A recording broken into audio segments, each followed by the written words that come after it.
এই পর্যন্ত বিএনপি সরকার আসলে কতটুকু সাফল্য অর্জন করেছে? আমাকে যদি বলেন, আমাকে যদি মূল্যায়ন করতে বলেন, তো আমি বলব বিএনপি আসলে সাফল্যতা অর্জন করেছে, ব্যর্থতা অর্জন করেছে।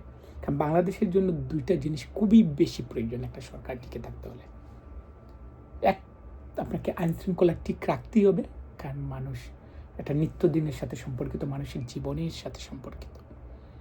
আর দ্বিতীয় হচ্ছে দ্রব্যমূল্য। এই জায়গায় যদি আমরা বিশ্লেষণ করি, তারেক রহমান কিন্তু দ্রব্যমূল্য নিয়ন্ত্রণে চমক দেখিয়েছে। এই রোজা মাসেও কিন্তু দ্রব্যমূল্য তেমন বাড়েনি। এই ক্ষেত্রে বিএনপি আসলেই সফল হয়ে গেছে।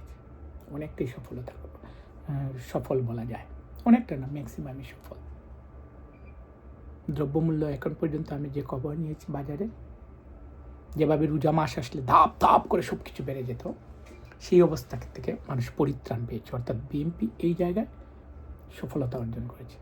কিন্তু বিএনপি যে জায়গাটায় ব্যর্থতা অর্জন করেছে, সেটা হচ্ছে রোজা মাস আসলে আইনশৃঙ্খলা পরিস্থিতি এমনিই উন্নতি হয়, মানুষের মধ্যে আলাদা একটা ভাব গাম্ভীর্য হয়।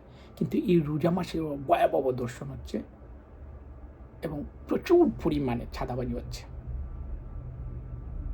তাহলে রোজার পরে কী হবে? সেই ক্ষেত্রে তারেক রহমানকে আরও বেশি দৃঢ় চেরাতে হতে হবে এবং খুব শক্ত হাতে এটা হ্যান্ডেল করতে হবে।